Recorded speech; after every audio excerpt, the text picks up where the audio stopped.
Welcome to the Saints Happy Hour podcast featuring Dave Cariello, Andrew Juge, Ralph Malbrough, and when he decides to show up, Kevin Held. We are the perfect blend of Saints sincerity and stupidity. I want to point out that you asked Kevin a football question just now, and I feel like I was in Bizarro World where He knew the schedule? He had knowledge of the next two opponents. Kevin, did you watch the game? And now, here's your host, Ralph Malbrough. All right, everybody, welcome to Saints Happy Hour podcast. Well, I don't know quite where to begin tonight's show. I'll tell you because where to begin. The Saints are 6-1, baby. Well, I mean, I feel like they're 6-1 and they're sowing their oats, because whenever the Saints are doing things that media and other fan bases find offensive and classless, I know that we're getting close to peak Saints. Hashtag we make the rules, pal. And they were making fun of Tariq Cohen being a midget, which is just so Saintsy. It was just fantastic. But Andrew, I'm going to start with you.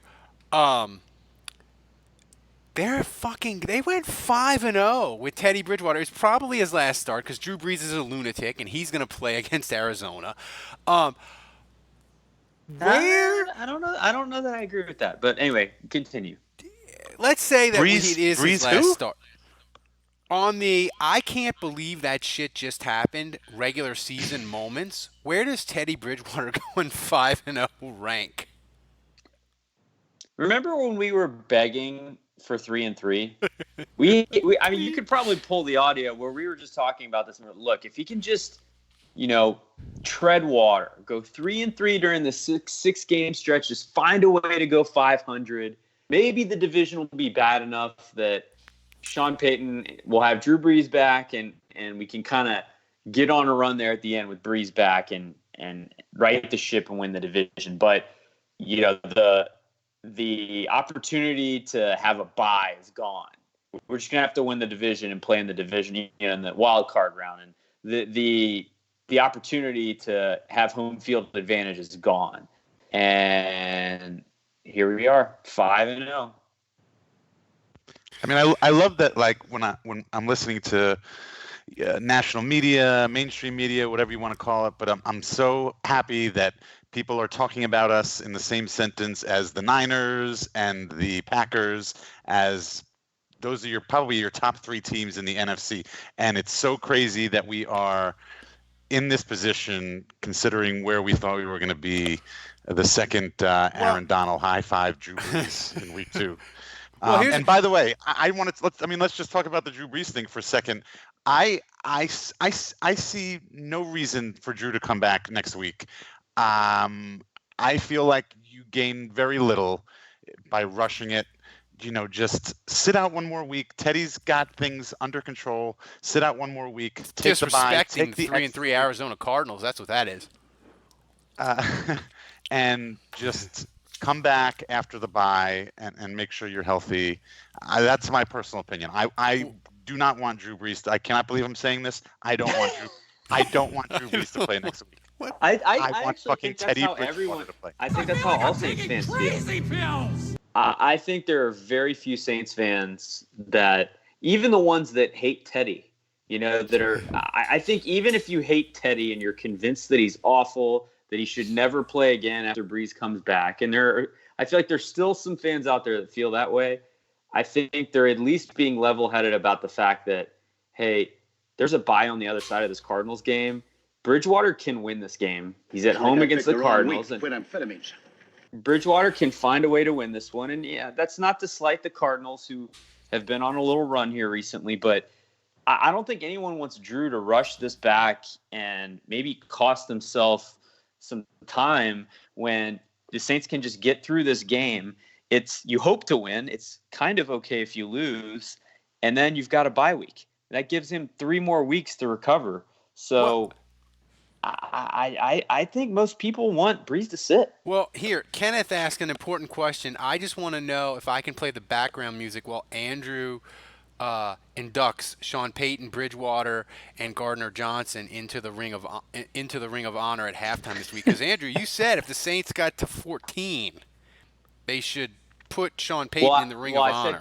I said two offensive touchdowns. But dude, they missed 2 field goals, and there was a bogus flag that called back a punt. Well, we're talking about how the Saints hung 50 on the Bears in Chicago. Yeah. I mean, and Ted Ginn dropped a touchdown. I mean, if you'd have told me that Ted Ginn was going to drop a touchdown, the Bears were going to run back a kickoff for a touchdown, and the Saints would miss 2 field goals in the first half, I'd have been like, they are fucked in Chicago. They're going to be good and fucked, and they're going to lose this game like 20-6, and we are going to be hella mad come Monday night.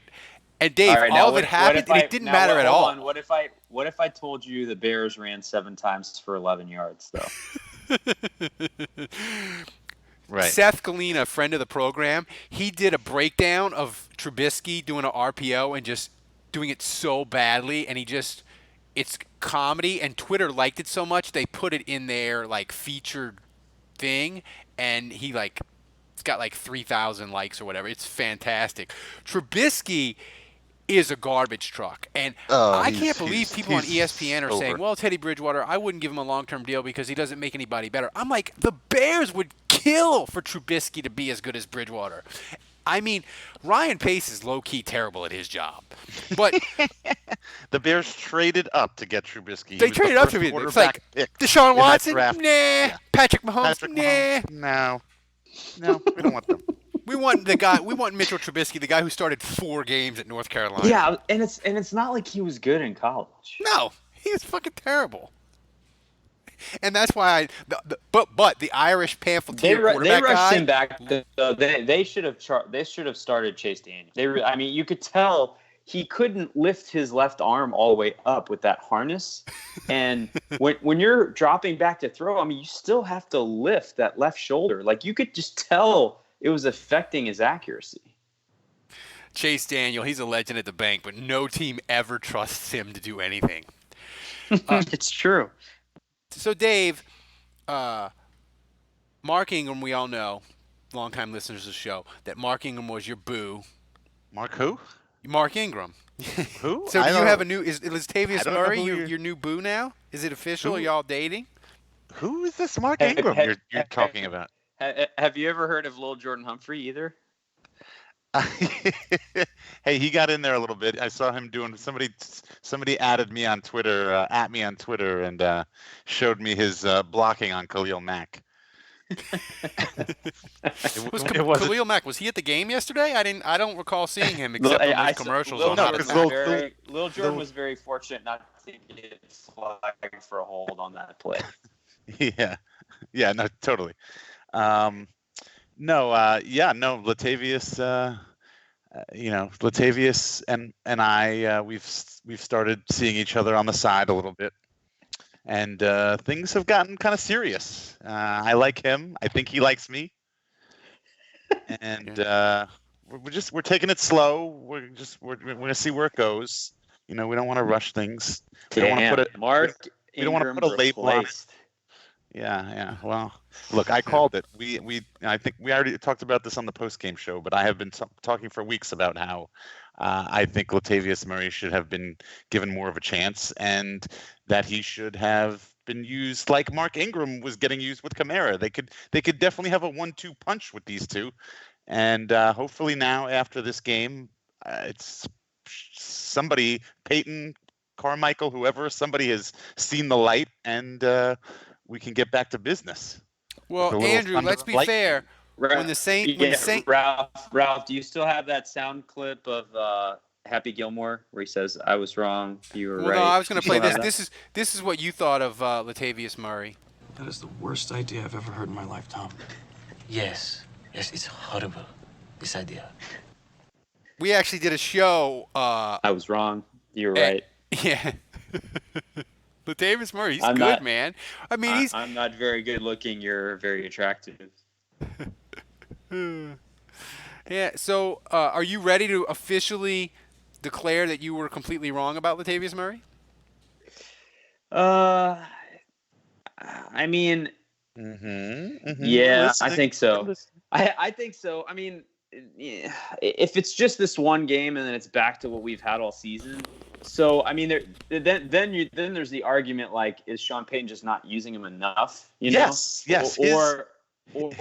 does he go back to sucking? Like so there's two ways to evaluate that. But He never sucked. He just was never used enough. Yeah, I mean, it's fair. That's fair because he had the big play against the Texans. He did. But at some point, though, if he's not playing, you have to start to ask yourself, why is he not playing? Does he not know the playbook? Why does Sean Payton not trust him? I mean, it could be as simple as they just think it's Kamara's time. But I've never seen this out of Sean Payton. I've never seen him just really go with one back and say, hey, this is my guy, and I'm not really using anyone else. But that's the way it's been all season. And then in 15 years, that's the first time Sean Payton has really just doubled down on one guy. Well, what was he going to do? Give the ball to Dwayne Washington? I mean, come on. Who else was going to get carries yesterday? Well, no, I hear you. But on some level, I'm a little surprised that Murray looked this good. Because it's like Dave said, it's like, why would Sean Payton hold out on this guy and not play him, especially when the offense has been so predictable going only through two players? It's not surprising because it's the same thing that he did with Reggie Bush and Pierre Thomas. We've seen this fucking movie before. And by the way, shout out to Brian Pavick for coming up with Latavius Murray. I think that's pretty funny.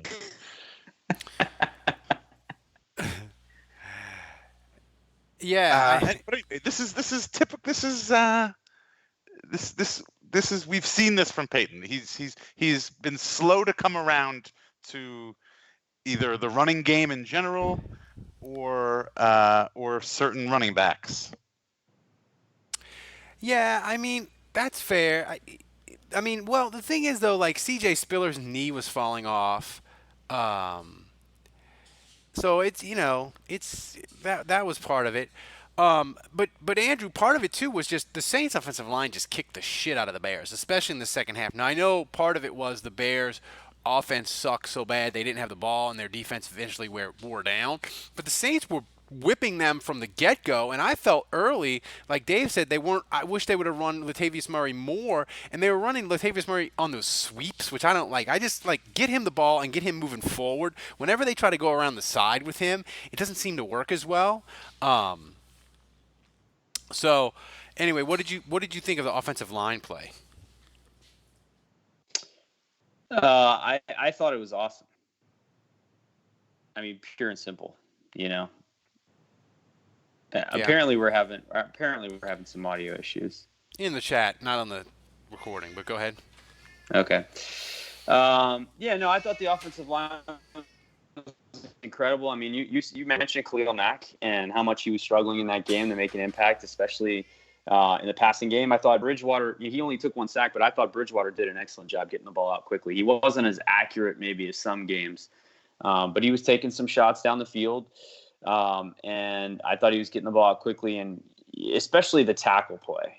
I thought the pass blocking by Teron Armstead and Ryan Ramczyk in particular, both were just awesome.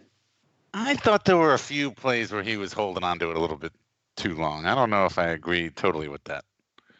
He only took one sack. No, I know. I understand that, but I feel like there were a lot of plays where I don't know. There were a couple scrambles where he was kind of tackled forward and fell backwards right at the sticks. And those were both huge pickups. Yeah, I mean, does Akeem Hicks, whoever he is, does he make that much of a difference? I mean, he must make that much of a difference for the Bears in the interior. I felt the Saints just shoved them around. Or is this a case of, Andrew, McCoy and the two guards maybe finally gelling together and hitting their stride?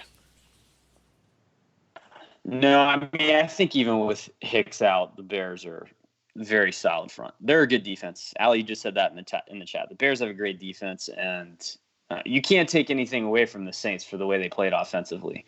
And And I just think so much of it, the way Latavius Murray was able to run the ball, I mean, give him a ton of credit. Really, you could just feel early in the game, he was getting 5 yards, 4 yards, just the way he was running, the holes he was seeing. He wasn't getting hit in the backfield. You could just feel very early on in that game that the Saints are going to be able to be effective. And I think the pass protection was good for Teddy too. And I think really both sides of the ball, the lines are why the Saints are so good. It's why they're winning with Teddy Bridgewater. The Saints up front on both sides of the ball are just better than any team in the league. Dave, I know you listen to the Ringer podcast, as do I. And I was listening to it today on my way home. And Robert Mays made a really great point, and it made me so happy to listen to it. It almost like made him, he was impressed, but he was also angry at the Saints, I feel like, because he's like, the Saints have built this roster, and they have done so in a non-analytical fashion. Mickey Loomis, they just trade up, and he's like, everything they did was super high risk. And for their roster to be this good, every move they did had to work out. They traded 2 1s for Davenport. They traded up for McCoy. They signed. They've moved money around to create cap space. They've done all these trades, and it's a high wire act. And if even just one of the things goes wrong, they're fucked because they wouldn't have room to make other maneuvers. And he seemed almost kind of mad. Hold on a second. If one thing goes wrong, their Hall of Fame quarterback's been out for 6 weeks, and they're still winning. I don't know that I subscribe to that. Well, I mean, I guess he was talking about the moves in the offseason, like Davenport for 2 1s, trading up for McCoy. Paying Teddy Bridgewater was one of those moves too. So yeah. So it's just delightful that the Saints have managed to do this, and it makes the stat nerds so mad. Yeah, well, I mean, those guys, and anything that happens that goes against the mathematical, whatever, the statistical, whatever, I don't know. Anyway, I mean, they look at it from an analytical standpoint, and so anything that deviates from that, it just blows their minds, and they just can't comprehend it. And that's just what happens. I mean, there are outliers. Shit happens sometimes. So. Yeah, I mean, it's one of those things, but I just found it. And also, it helps. Like, I will. Let's also say that. I mean, I don't want to jinx it, and I have wood flooring, so I'll knock on it. But I mean, like, the Saints have been pretty lucky in the injury department and the health department, and all these people that you just mentioned, Davenport, McCoy, obviously our offensive line. Everybody has been healthy other than Drew Brees. It's kind of almost like they're just missing Traquan Smith, Jared Cook, Alvin Kamara. Anzalone's been out all year. Keith Kirkwood's been out all year. Well, they haven't been that healthy. Okay, well, I mean, Kirkwood, whatever.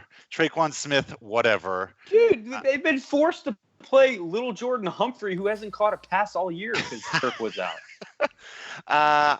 Whatever. It's I still feel like that's. None of the. I guess maybe it's a testament to how deep the roster is, because I feel like the guys that are still playing, that are taking those other guys' spots, those injured players' spots, they're doing a hell of a job. Except for little Jordan Humphrey.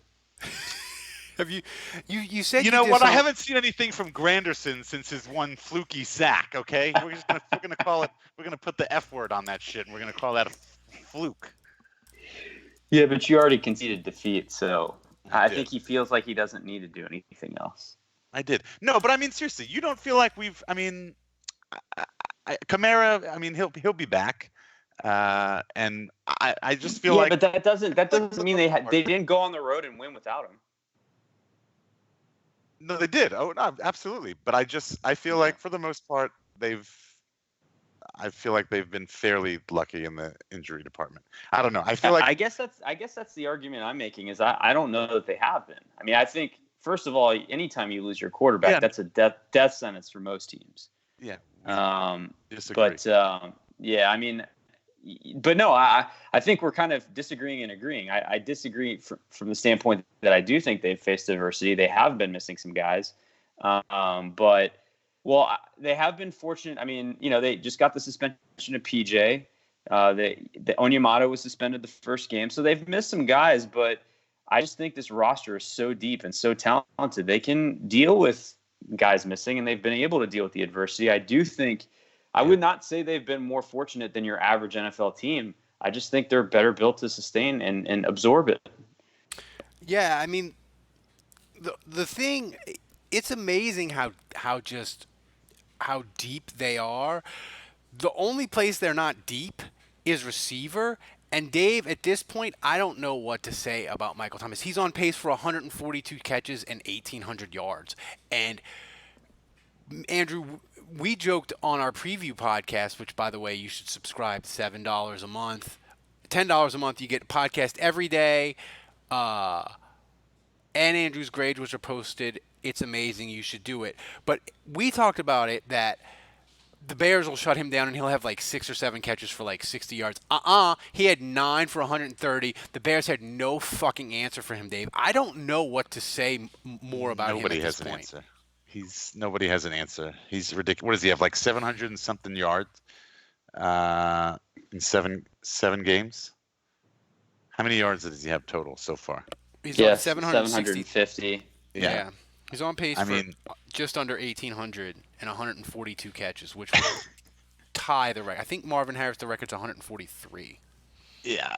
I mean, he's ridiculous. He is totally ridiculous. I mean, that throw at the end, which was a nice throw, his last catch where Teddy escapes the pocket and he kind of goes down the field, drops it in the bucket, and he just makes that over-shoulder catch, and he's double covered. There's 2 guys on him, and he makes that. that was just absurd.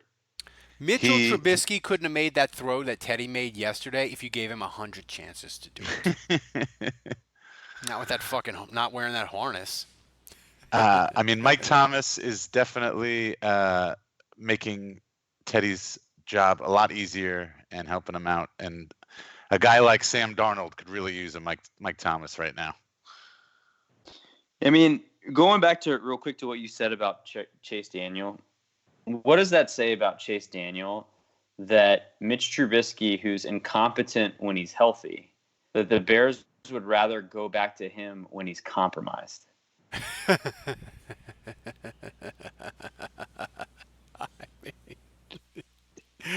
Chase Daniel, he's a legend at the bank. He's made over $40 million in his career. He started like 3 games. And based on that, how glad are we that Bridgewater is the backup for the Saints right now and not Chase Daniel? I mean, I'm ecstatic. Here's the thing. I got into a rage argument about 2 weeks ago with somebody on Twitter. I had to literally put my phone down and walk away. They were arguing with me that Chase Daniel was just as good as Bridgewater and would be doing the exact same thing as Bridgewater. And I was like, I can't even deal with this stupidity. I have to walk away and not argue with you. If you are going to tell me that Chase Daniel, who started like 3 games his entire career, can do what Bridgewater is doing, I don't even know what to tell you. Like I can't argue with you. So, but that's a good point. I mean, the thing is, Andrew, I think Teddy Bridgewater is not going to be on the Saints roster next year because I just think Brees is going to come back. I'm convinced that me and Dave have kind of agreed on this, that Brees is coming back next year, and somebody's going to pay Bridgewater. It's not going to be Nick Foles' ridiculous money, but he's going to get 3 years, $50 million from somebody. Like Denver or Tampa or Cincinnati or Tennessee. Like somebody will pay him average starter money. Look, I'm gonna throw out a couple names at you right now. Teddy Bridgewater right now in the league is the 11th highest rated quarterback in the NFL. Number 11. He's higher than Matt Ryan. He's higher than Tom Brady. He's higher than Lamar Jackson. He's higher than Philip Rivers. He's higher than Carson Wentz. He's higher than 6-0. He's higher than Jared Goff. I mean, I know quarterback rating isn't like the measuring stick. I mean, he's completing 68% of his passes. He's got 9 touchdowns and 2 interceptions. I mean, you tell me. Are you saying that's not good enough? No, I'm thinking as we're talking about this right now, and I'm thinking about this. You know, does this mean, like with Teddy playing the way he's playing, does this mean as far as the offseason is concerned, like do the Saints finally like maybe have some leverage with Drew Brees against Drew Brees in contract negotiations? I mean, every time Drew Brees has a contract up, I mean, it's always been, I mean, Drew's going to take the Saints to the cleaner. They're going to pay him whatever they need to pay him to keep him here. But I mean, now that they've got Teddy in their back pocket this offseason, can they go to Drew and say, you know what? Maybe we need to come down a little bit now. Otherwise, we'll just go with Teddy and we'll move on. And you don't really want to move to another city and play for another team for your last year or your last two of your career, do you? You don't really want to do that. So maybe you should just. I mean, like, I don't know. That's just occurred to me right now as we're talking. I think so. Based on the way Bridgewater is played, and I think this game against the Bears, to me, cemented it. I think I felt this way before the Bears game, but in the back of my head there was, okay, this is a good defense. What if he plays like shit in this game and the Saints get killed? Maybe, then the narrative starts to be, oh well, Bridgewater finally played a good defense on the road or whatever. But now that he's 5-0 and he just lit up the Bears, I don't think the Saints can have both guys on the roster next year. Like I think that's a foregone conclusion. I think Bridgewater will be starting for someone. And so absent Brees retiring, if Brees says I'm done, then we know how this all plays out, and it's pretty straightforward. The Saints pay Bridgewater in the offseason, and he's the quarterback moving forward, at least for the next couple of years. But if Brees doesn't retire, they can't franchise him because that's the way his contract is structured, and he's a free agent, and so is Teddy Bridgewater. Now the Saints can trade it. They can franchise Bridgewater, and they might, but then it becomes, if Brees says I want to play again, then I don't think the Saints really have any leverage because he's a free agent. So Brees is going to get paid by someone, and that's the thing. And Brees detonates their cap just won a too. Super Bowl. Brees detonates their cap. Broncos, right? He detonates their cap, away. and the Broncos just won their last Super Bowl was won by getting Peyton Manning. So like the Broncos, they're not going to have any problems cutting Flacco and saying, yeah, 41-year-old Drew Brees will pay you whatever you want. You come here, you help us win a Super Bowl. So I mean, I don't know what team it's going to be, but I'm just saying there will be a team out there that'll say, yes, we will take you, we will pay you whatever. So I think when you're competing against that, you have no leverage. You either have to pay Brees what he wants within reason, or he's going to have opportunities. So If the Saints decide, or if they know that they want to move forward next year with Brees, would we be able to trade Bridgewater before the end of the season? I guess when's the deadline? You got a week. Yeah. Oh, yeah. Bridgewater. No, I mean, the thing is, they can't franchise Bridgewater because teams would call their bluff if they tried to do that. They would be like, if Brees wanted to come back, I mean, they're just gonna have the Saints have a difficult decision, but it's a good thing because Bridgewater did exactly what they brought him in to do, which is save their season. If Drew Brees got hurt, he's done it to the above and beyond our wildest dreams, and that's a great thing. But it's a difficult situation they're in, and I just think there's no way you can trade Bridgewater now, before the deadline. No way, because what if Brees' thumb is like? What if the surgery didn't work or whatever? Yeah, well, I think you would know that by now. No. No, I don't know. I mean, he's got to get out on the practice field. I mean, right? Don't you think there's a very real possibility that he's healed, but he just can't do it? You know what I'm saying? Yeah. Oh, right. Yeah. Either once he gets in games, either mentally or just muscle memory. Yeah, I mean, the way I understand it, and I'm not a doctor and I don't know the details, but the way I understand it, he has a splint inside his thumb, inside his skin. I think he has some sort of contraption that helps support his hand and his thumb. Is it bionic though? But is it bionic? Because then he might come back and be even fucking better than he was.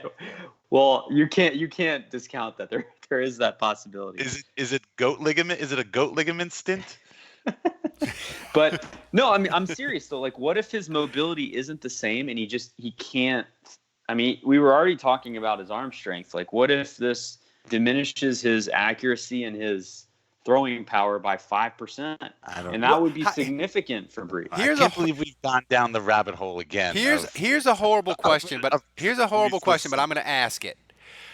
How bad would Drew Brees have to play against Arizona for us to go into the bye week and be like, he needs a couple more weeks? Let's go back to Teddy. He needs a couple more weeks. Like, how bad would he have to look? And by the way, Arizona, they give up 28 points a game and 270 yards passing, just so you know.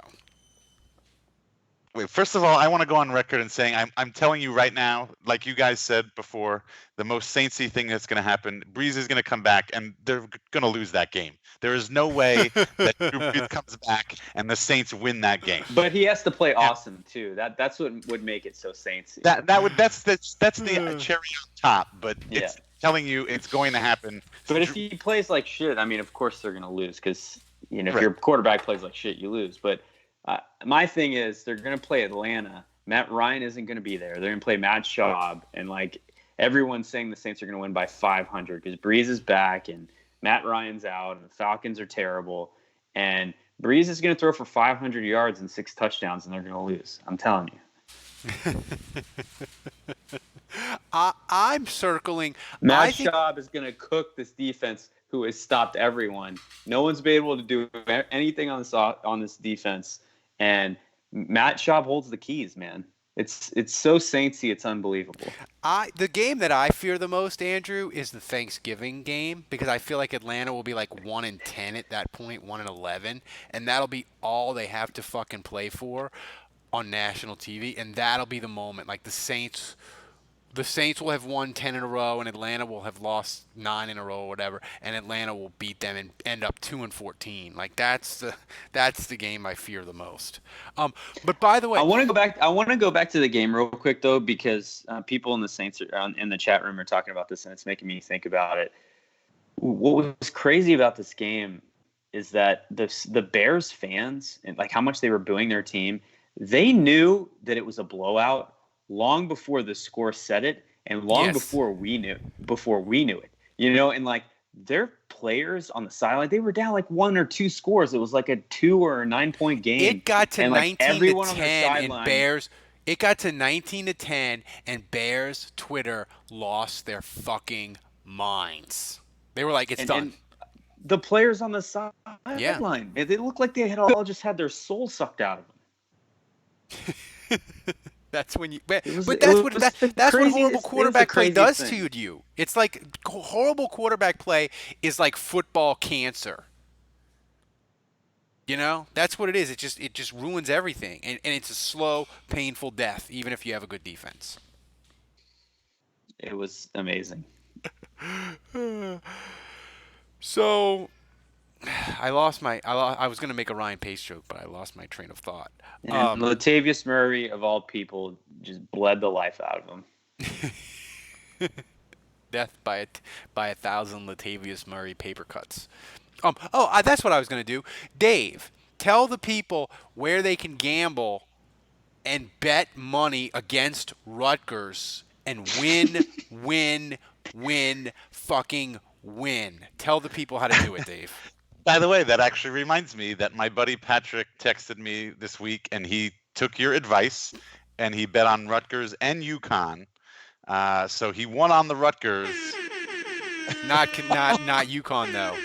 No, he lost on the UConn.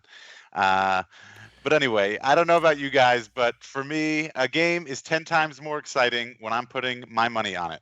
Sometimes I've got a gut feeling about a matchup, and sometimes I'm just betting on my team because they're my team. Regardless, whether you've been betting for years or you're ready to play for the first time, MyBookie is your best bet this season. So if you're going to bet this season, Do the smart thing and go to mybookie.ag because no one gives you more ways to win. And between football season, the Major League Baseball playoffs, the World Series, and the start of the NBA and the NHL seasons, it's October. All the sports are going on. It's time to get off the sideline and get in on the action. So use promo code SHARE to activate the offer. Oh, I'm sorry. If you join right now, MyBookie will double your first deposit. And to activate that offer, use promo code SHARE. That's promo code SHARE to double your cash. Visit mybookie.ag today. You play, you win, you get paid. Oh, and by the way, it's in the link on the podcast, and I did a mini crossover podcast with the Bird Calls people. Go to the link, register. You get a free T-shirt. Dave is going to print up T-shirts for you guys, and we're going to give and here's the thing. We're going to set up a table, and my wife will personally hand you your T-shirt, but you have to RSVP at the link. So RSVP, put in your name, your shirt size, boom, you're golden. You get a free T-shirt on us if you show up to the live show, Tracy's December 14th. It's going to be freaking amazing. I cannot. Just a note. My mom says she doesn't want a shirt. She doesn't need a shirt. No, she doesn't need. Well, the thing is, she can take the shirt and then wrap up your inheritance and hand it back to me. I want Miss Cariello. I want Dave's inheritance. I want it in small bills. In dollar bills. Dollar bills. I need it in fives and twos because $2 bills are gold at the strip club. So I need that just fives and twos. That's what I want. But she gets to be on Drunk Saints History, though, right? Yeah, of course. Of course. She has to be drunk, though. And here's the thing. And she has to know something about Saints history. It doesn't matter. I just want Kevin on the podcast. What are you talking about? It could be Drunk Dave history. She can yes, tell you I just want embarrassing stories from Dave's childhood. childhood. That's all I want. I picked the wrong week. Quit sniffing glue. But the fun thing about the podcast now is, yes, we're all depressed about Zion. The Pels got Zion, dude. They got Zion. They got Zion. Oh, I've never been this happy. Oh, this is great. They got Zion. And yeah, Zion's going to be out 6 to 8 weeks, but he'll be coming back right around when we have the live podcast. So the Pelican fans will be psyched. It's going to be amazing. They're playing the Colts that Monday, so it's just going to be great. We can't tell you. Just go there and sign up. Apparently it's buffering again, Ralph. But yeah. That voicemail audio clip would be even funnier if the Pels actually didn't draft Zion with the first round pick. They drafted somebody else. Yeah. And then we just had that clip. Well, it's starting to feel like maybe they should have drafted someone else. Yeah. I worry about Zion because he waddles when he walks. The thing about the Pelicans is that I am like the thing I hated so much about old Saints fans where they were negative all the time. I feel like I'm that with the Pelicans. Like, if for some reason I have become everything I despise about sports fans when it comes to the Pelicans. I mean, we're kind of like, I feel with the Pelicans, I'm late stage Hazlitt, where I expect it to go wrong, it goes wrong, and then I feel bad that it went wrong and I expected it to go wrong, and I blame myself for being negative and kind of having it happen. That's where I am with the Pelicans, and I don't want to be that way, but I can't help myself.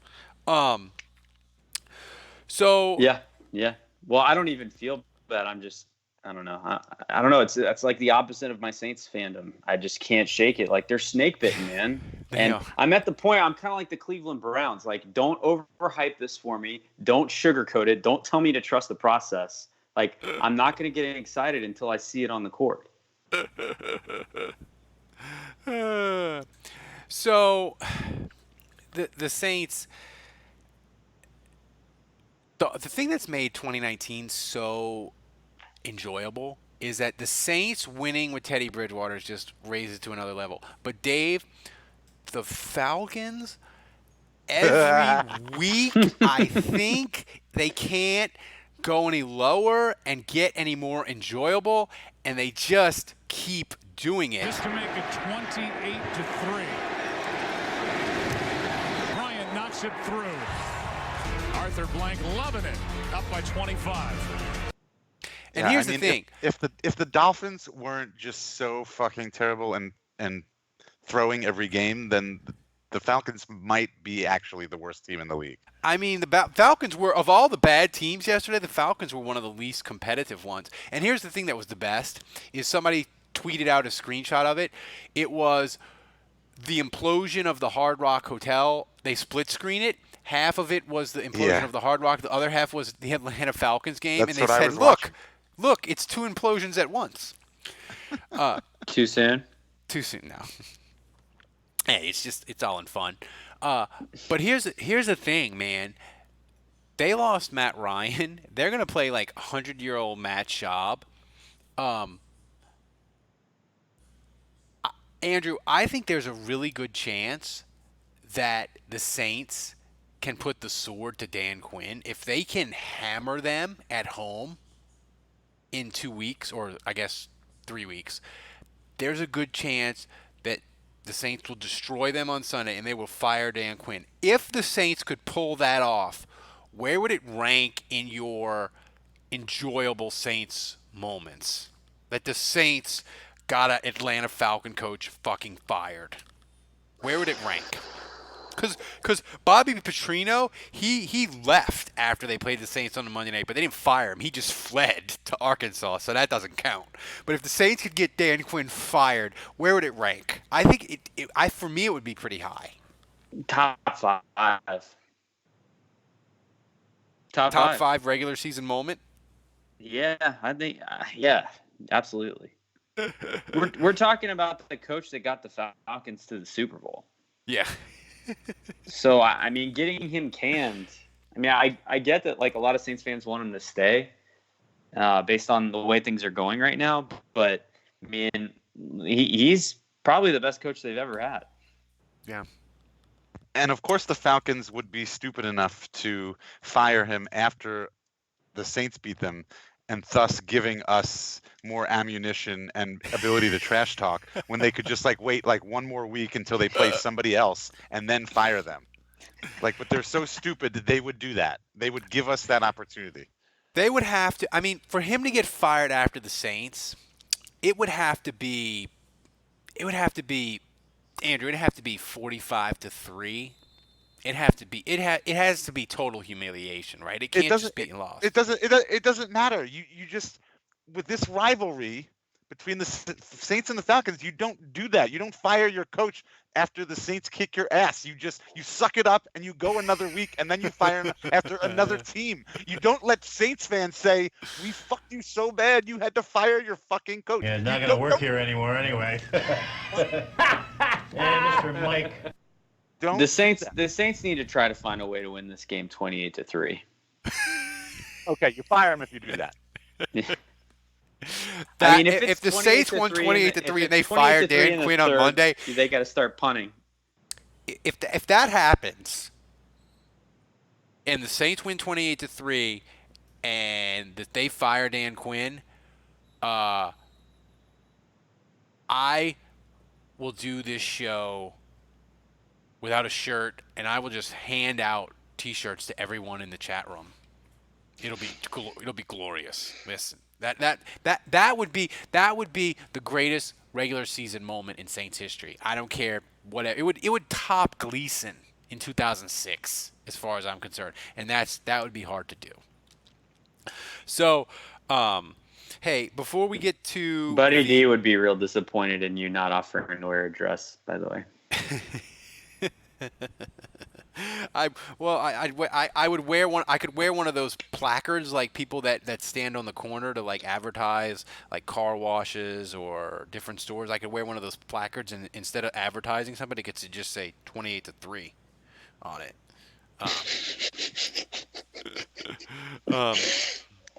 So let's see. Because we got a lot of good questions.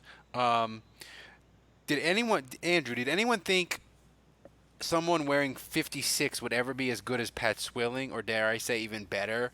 Where is Demario Davis in the pantheon of Saints linebackers? That's from Still Living the Nightmare. Well, it's funny that came up because actually Cam Jordan just passed Pat Swilling for third most sacks in team history this past week, which is unbelievable to think about. Like I just remember watching Pat Swilling as a kid, and that dude was an automatic sack half the time. And for Jordan to officially have more sacks as a Saint than Swilling is an unbelievable accomplishment. And I didn't know that. Yeah. So anyway, that's a testament to Jordan and his consistency and him being with the Saints that long and getting double-digit sacks every year. That's another guy that I didn't necessarily think would have this kind of career, and he has. He's been awesome. So kudos to him. But yeah, as far as Davis is concerned, I still put him behind Vilma. I still put him behind the Dome Patrol. So he's not there yet. I mean, let's remember that this is only the second half of his second season with the Saints. But we've really seen no bad stretches. He is awesome every week. His level of play is high.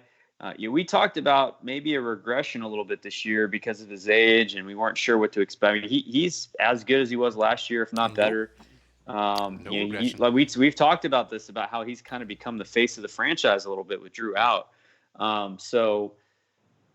Man, I don't know that I'm ready to say he was better than Pat Swilling. I mean, Pat Swilling was Defensive Player of the Year at one point. From 86 to 92, Pat Swilling was fucking amazing. And I think he had 3 double-digit sack years, Defensive Player of the Year.